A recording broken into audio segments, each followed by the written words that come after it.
உயிரோடை தமிழோடு இணைந்திருக்கிறீர்கள். ஐஎல்சி தமிழ் உயிரோடை தமிழில் அன்பர்களே, அரசியல் கள நிகழ்ச்சியில் தாயகத்திலிருந்து தாயக உதவியாளர் இரா மைதரன் இணைகின்றார். வணக்கம் ராமேந்திரன். வணக்கம் தனான அன்பர்களுக்கும் நேர வணக்கம். உங்களுக்கும் வணக்கத்தை தெரிவித்துக் கொண்டு ராமேந்திரன். ராமேந்திரன், நீங்கள் இப்பொழுது சற்று முன்னதாக பேசும்பொழுது கூறினீர்கள், யாழ்ப்பாணம் சென்மணி புதைகுழிக்கு ஆணையாளர் சென்றிருந்தார், அணையா விளக்கு போராட்டத்தில் பங்கெடுத்திருந்தார், மலர் தூவினார் என்ற விடயங்களை நீங்கள் சுட்டிக்காட்டினீர்கள். அங்கே அந்த இடத்தில் கடற்தொழில் அமைச்சர் மற்றும் தமிழ் அரசியல்வாதிகள் சிலரும் அங்கே சென்றிருந்திருந்தார்கள். அங்கே அவர்கள் விரட்டி அடிக்கப்பட்டதாக செய்திகள் வருகின்றது. இந்த நிலைமைகளை, அங்கே நடந்த சம்பவத்தை முதலில் என்ன என்று கூறுவீர்களா? உண்மைதான். நான் இந்த குழப்பங்களை ஒரு சாதகமாக ஒரு நல்ல விடயங்களை பேசுகின்ற போது இந்த விடயங்களை கடந்து செல்ல வேண்டும் என்று நினைத்தேன். நீங்கள் அந்த விடயத்தை என்ன நிச்சயமாக தெளிவுபடுத்தித்தான் ஆக வேண்டும் உறவுகளுக்கு. உண்மையிலே இன்றைய தினம் அந்த போராட்டம் நடைபெற்ற போது அந்த போராட்டத்தை இடத்திற்கு ஒரு நண்பகல் மதியம் ஒரு மணி அளவிலே கடற்தொழில் அமைச்சர் சந்திரசேகரன் மற்றும் அவருடைய கட்சி சார்பான ஜேவிபியினுடைய பாராளுமன்ற உறுப்பினராக தெரிவு செய்யப்பட்ட ஒருவர் மற்றும் அவர்களுடைய ஆதரவாளர்கள் அந்த இடத்துக்கு சென்று மலர் தூவி அஞ்சலி செலுத்தி இருக்கின்றார்கள். செலுத்திவிட்டு அந்த போராட்டத்துக்கு சென்ற போது அங்கே இருந்தவர்கள் இவர்களை வெளியேறுமாறு கோஷம் எழுப்பி ஒரு ஒரு அமைதியின்மை அங்கே ஏற்பட்டிருந்தது. இவர்கள் தங்களுடைய கருத்துக்கள் எதையுமே கூறுவதற்கு அவகாசம் இல்லாத அளவுக்கு அங்கே கூடியிருந்தவர்கள் ஒரு ஒரு மிக ஒரு கடுமையான எதிர்ப்பை அங்கே பதிவு செய்திருந்தார்கள். அந்த இடத்தை விட்டு இவர்கள் உடனடியாகவே வெளியேற வேண்டும் என்று. அவை அந்த மக்களுடைய அந்த போராட்டத்திலே பங்கெடுத்த மக்களுடைய ஒரு கடும் எதிர்ப்புக்கு மத்தியிலே அவர்கள் அங்கு இருக்க முடியாது. அவர் அமைச்சர் என்ற அடிப்படையில் அவருக்குரிய ஒரு பாதுகாப்பு உத்தியோகத்தர்களோடு அவர் அங்கே வந்திருந்தார். அவர் பாதுகாப்பாக அங்கிருந்து வெளியேற்றப்பட்டார். அதே போன்று ஜேவிபியினுடைய மற்ற தரப்பினரும் அங்கிருந்து வெளியேறியிருந்தார்கள். இப்ப இது இவ்வாறு இருக்கத்தான் மாலை வேளையிலே தமிழரசு கட்சியினுடைய மூத்த தலைவராக இருக்கின்ற சிவிகே சிவஞானம், இப்போது தமிழரசு கட்சியினுடைய பதில் தலைவராக இருக்கின்றார் சிவிகே சிவஞானம் அவர்களும் அங்கே அந்த நிகழ்விடத்துக்கு வந்தபோது இதே போன்று அங்கே மக்களால் ஒரு அமைதியின்மை ஏற்பட்ட, அதாவது அங்கே அவர்கள் அந்த இடத்துக்கு பொருத்தமானவர்கள் அல்ல, வெளியேறி செல்லுங்கள் என்ற அடிப்படையிலே அங்கிருந்த தரப்பினர் கோஷங்களை எழுப்பியதன் காரணமாக அவரும் மிகவும் ஒரு ஒரு அவமானகரமான நிலைமையிலே அவர் அங்கிருந்து வெளியேறக்கூடிய ஒரு நிலைமை இருந்தது.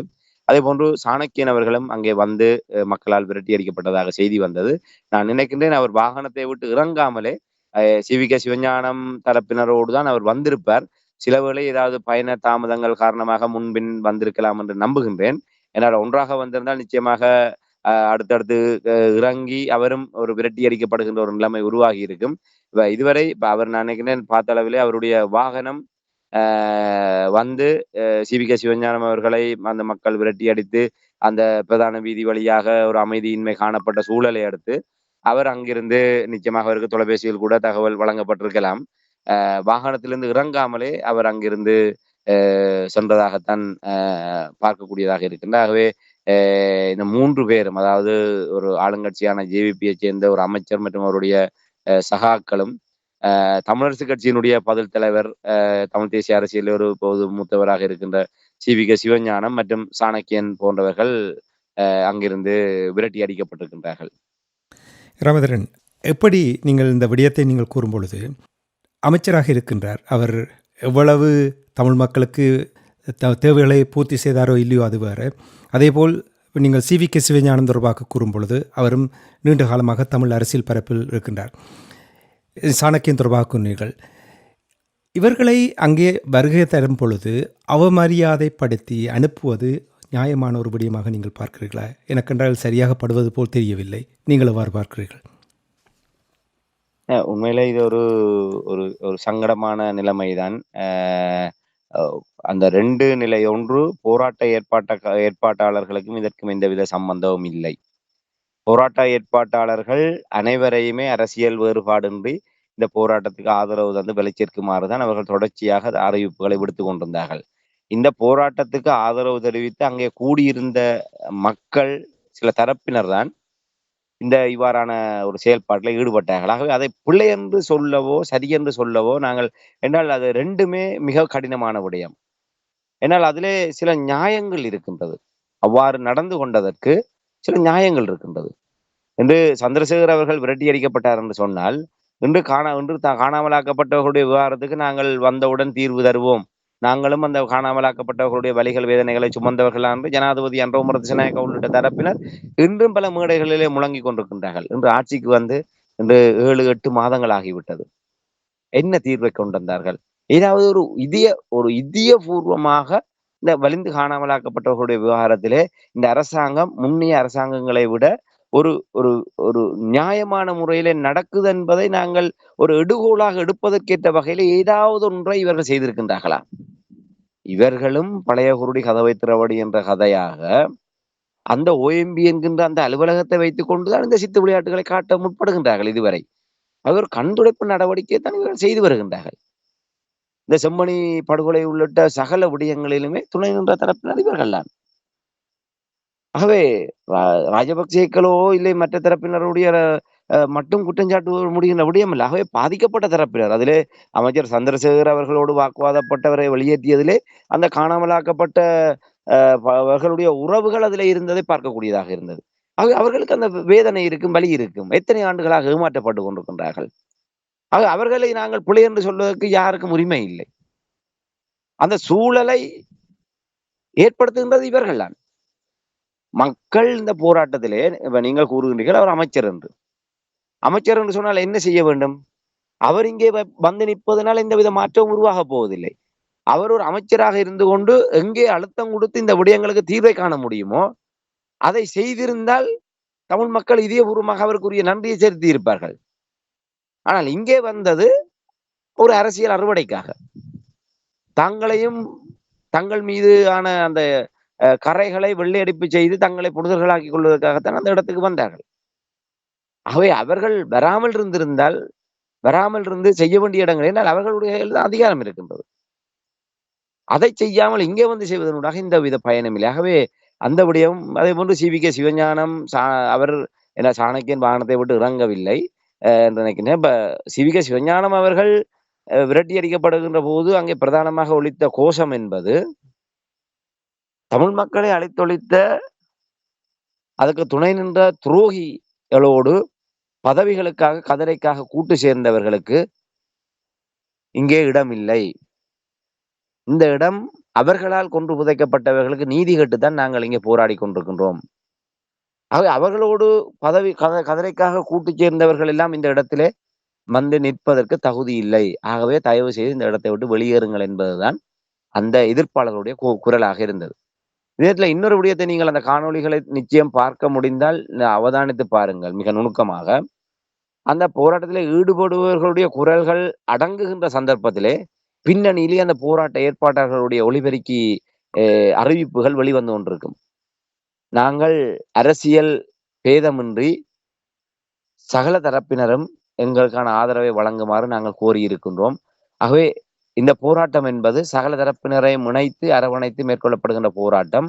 இது எந்த ஒரு தரப்பையுமே நாங்கள் இதிலே புறந்தள்ள முடியாது என்கிற அறிவிப்பு அந்த போராட்ட பந்தலிலிருந்து வந்து கொண்டிருக்கும். ஆகவே அந்த போராட்ட ஏற்பாடுகள் என்பது மிக தெளிவாக நிதர்சனமாக நடந்தது.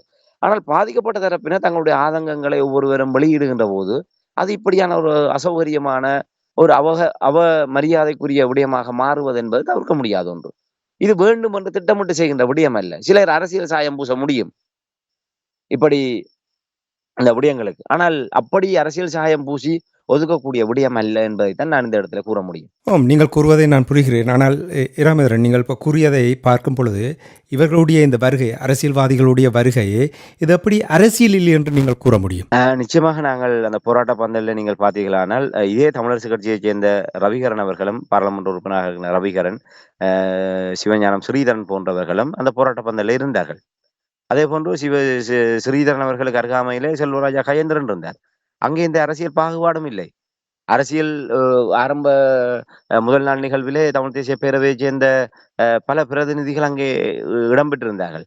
இன்றைய தினம் இந்த இவ்வளவு பிரச்சனைகள் இடம்பெறுகின்ற போது அதே போராட்ட பந்தலிலே அதே கட்சியைச் சேர்ந்த பாராளுமன்ற உறுப்பினர்கள் அங்கே இருந்தார்கள். அவர்களுக்குரிய கௌரவம் அங்கே வழங்கப்பட்டது தானே? அவர்களுக்கு எதிராக குரல் எழுப்பப்படவில்லை தானே? அதப்படி என்று CVK சிவஞானம் அவர்கள் பதில் தலைவராக இருக்கின்றார். அவர்தான் முடிவுகளை எடுக்கக்கூடிய ஒருவராக இருக்கிறார். அவர்தான் ஸ்ரீதர் தியேட்டருக்கு சென்று டக்ளஸ் சிவானந்தாவை நேரடியாக சந்தித்தவர். சாணக்கியனுடைய பின்னணி உங்களுக்கு தெரியும், சொல்லவே தேவையில்லை. அவர் ஒட்டுமொத்தமாகவே தமிழ் மக்களுக்கு விரோதமாக, தமிழ் மக்களுக்கு எதிரான ஒரு சிந்தனை அடிப்படையில செயல்படுகின்ற ஒருவர். சந்திரசேகர் என்று அவர்கள் எப்படித்தான் வெள்ளை அடித்தாலும் மக்களுக்கு உண்மைகள் தெரியும். இவர்களும் அந்த இனப்படுகொலை குற்றவாளிகள் என்று சுனாமி நிதியத்தை தடுத்தவர்கள், போர் வலயத்திலே இந்த விடயங்கள் ஒரு இறுதி நேரத்திலே ஒரு மனிதாபிமான நடவடிக்கைகளை முன்னெடுப்பதற்கான நெருக்கடிகளை ஏற்படுத்தியவர்கள். இப்படிப்பட்ட ஒரு இரத்தக்கறை படைத்தவர்கள் அவர்கள் என்பது எல்லோருக்குமே தெரியும். ஆகவே யாரை அரவணைக்க வேண்டும், யாரை நிராகரிக்க வேண்டும் என்கின்ற தெளிவு அங்கே இருந்தவரிடம் இருந்திருக்கின்றது.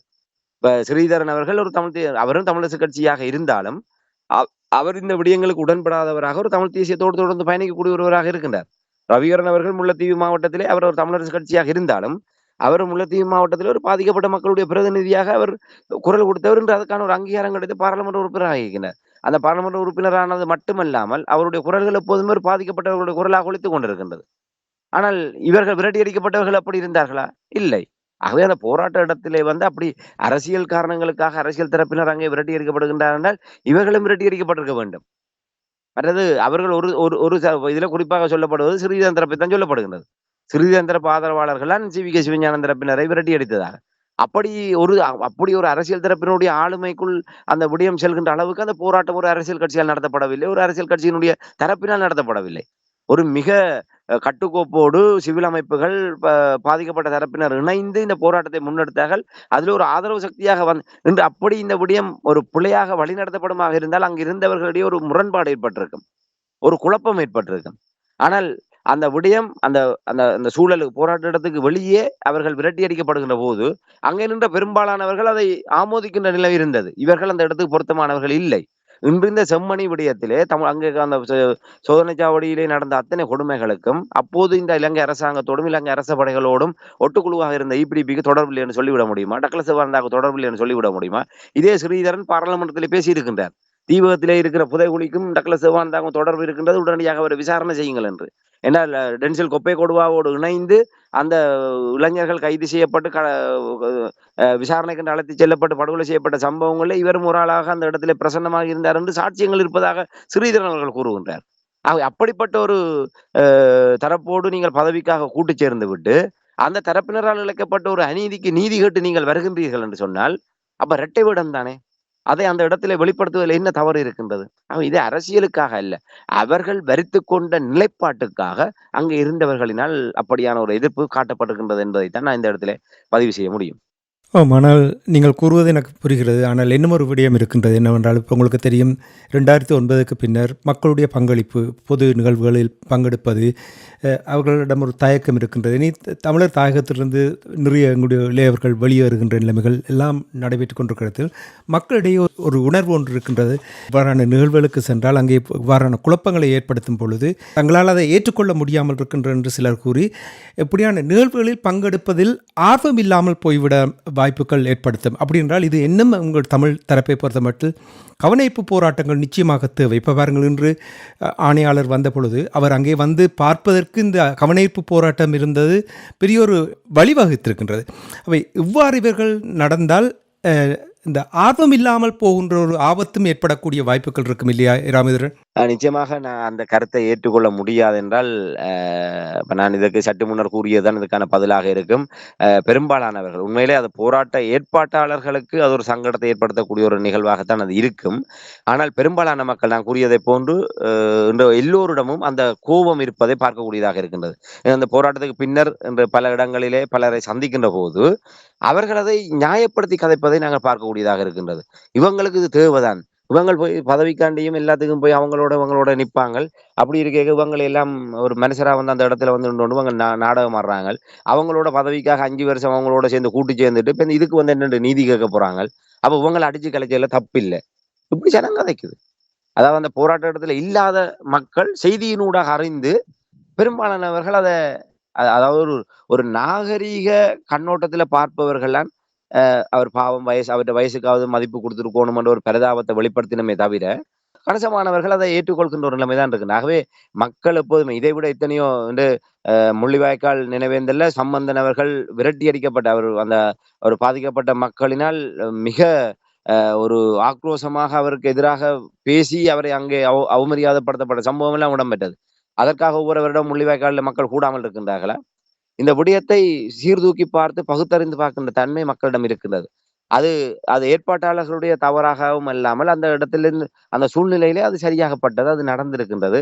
அதை மக்கள் பெரிதாக கண்டுகொள்ளப் போவதில்லை. இதன் காரணமாக இப்படியான ஒரு மக்கள் போராட்டங்களுக்கு மக்கள் வராமல் ஒதுங்கிவிடப் போவதும் இல்லை என்பதைத்தான் நான் இந்த இடத்திலே ஒரு மக்களுடைய சாட்சியாக என்னால் பதிவு செய்ய முடியும். ராமேந்திரன், நீங்கள் எவ்வாறு கூறும் பொழுது ஆனால் குழப்பங்கள் இருக்கின்றது. இப்போ பாருங்கள், மன்னாரில் சங்கு திசைகாட்டியுடன் கூட்டமைத்திருக்கிறார்கள். அப்படி என்றால் சில இடங்களில் அவர்களால் சேர்ந்து செயல்பட முடியும், இன்னும் ஒரு இடத்தில் செயல்பட முடியாது என்றால் இதை எவ்வாறு ஏற்றுக்கொள்ள முடியும்? முதல்ல இதற்கான காரணத்தை பார்க்க வேண்டும். நாங்கள் அந்த சிறு பிள்ளைகளை போன்று செயல்பட முடியாது. என்னால் மக்களுக்கும் அந்த புரிதல் இருக்கும் என்று நம்புகின்றேன். அதாவது தூண்டலுக்குரிய காரணத்தை விட்டுவிட்டு துளங்களை மட்டுமே நாங்கள் பிடித்துக் கொண்டு இருந்தோமாக இருந்தால் எதுவுமே நடைபெறாது. இன்று இந்த உள்ளூராட்சி மன்ற தேர்தல் இழுபறிகள் ஆரம்பித்த உடனே தமிழரசு கட்சி, ஜனநாயக தமிழ் தேசிய கூட்டணி, தமிழ் தேசிய பேரவை 3 தரப்பும் கிட்டத்தட்ட தமிழரசு கட்சிக்கு 300க்கும் மேற்பட்ட இடங்களும், 100க்கும் மேற்பட்ட இடங்கள், தலா 100க்கும் மேற்பட்ட இடங்களிலே சங்கு கூட்டணியும் சைக்கிள் கூட்டணியும் இடங்களை பெற்றிருந்தன. ஆகவே தமிழ் மக்கள் வடக்கு கிழக்கிலே ஏகபோகமாக இந்த 3 தரப்புக்கும் ஒரு அன்னளவாக தங்களுடைய ஆதரவை வழங்கியிருந்தார்கள். ஆகவே இந்த 3 தரப்பும் இணைய வேண்டிய ஒரு தேவை, அதாவது இந்த சபைகளில் வடக்கு கிழக்கிலே வேறு எந்த தரப்பினரும் உள்நுழையாமல் தமிழ் தேசிய பரப்பில் இயங்குவர்கள் இணைந்து ஆட்சி அமைப்பதன் ஊடாக மக்களுடைய எதிர்பார்ப்புகளை நிறைவேற்ற முடியும் என்கின்ற ஒரு யதார்த்தம் இருந்தது. ஆனால் அதை கெடுத்தவர் சுமந்திரன். அதற்கான பேச்சுவார்த்தைகள் முன்னெடுக்கப்பட்டது. சங்கு தரப்பும் தமிழரசு கட்சியோடு பேசியது. அவர்கள் நிராகரித்த பிற்பாடுதான் இவர்கள் சைக்கிள் கூட்டணியோடு சேர்ந்தார்கள். துரதிர்ஷ்டவசமாக சைக்கிள் கூட்டணி என்பது யாழ் குடாநாட்டில் மட்டும்தான் கணிசமான வெற்றிகளை பெற்றிருக்கின்றது. அவர்கள் வன்னித்தேரல் மாவட்டத்தில் ஏனைய இடங்களில் அவர்களுக்கு உறுப்பினர்கள் என்பது மிக குறைவு. ஆகவே அவர்கள் அங்கே வேறு விதமான ஒரு அணுகுமுறையை கையாள வேண்டிய நிலைக்கு தள்ளப்பட்டார்கள். அப்படி இருந்தும் சுமந்திரன் தரப்பு இவர்களை அவமானப்படுத்தி நிராகரித்ததற்கு பிற்பாடு கூட இந்த யதார்த்த பின்புலத்திலே மீண்டும் சுமந்திரனையும் சி.வி.கே. சிவஞானத்தையும் டெலோ தரப்பினர் சந்தித்தார்கள். சந்தித்து நீங்கள் வன்னி தேரல் மாவட்டத்தில் எங்களுக்கு ஆதரவு அளியுங்கள் என்று கேட்டபோது யாழ்ப்பாணத்தில் என்ன முடிவோ அதுதான் ஏனைய இடங்களிலும் என்று அவர் வீராப்பாக கூறிவிட்டு அந்த கூறி அவர்கள் சென்றது பதவிக்காக இருந்தாலும் அங்கு தமிழ் தேசிய தரப்பு ஆட்சி அமைப்பதற்கு அவர்கள் ஒரு முயற்சி எடுத்தார்கள். தமிழரசு கட்சியோடு பேசினார்கள்.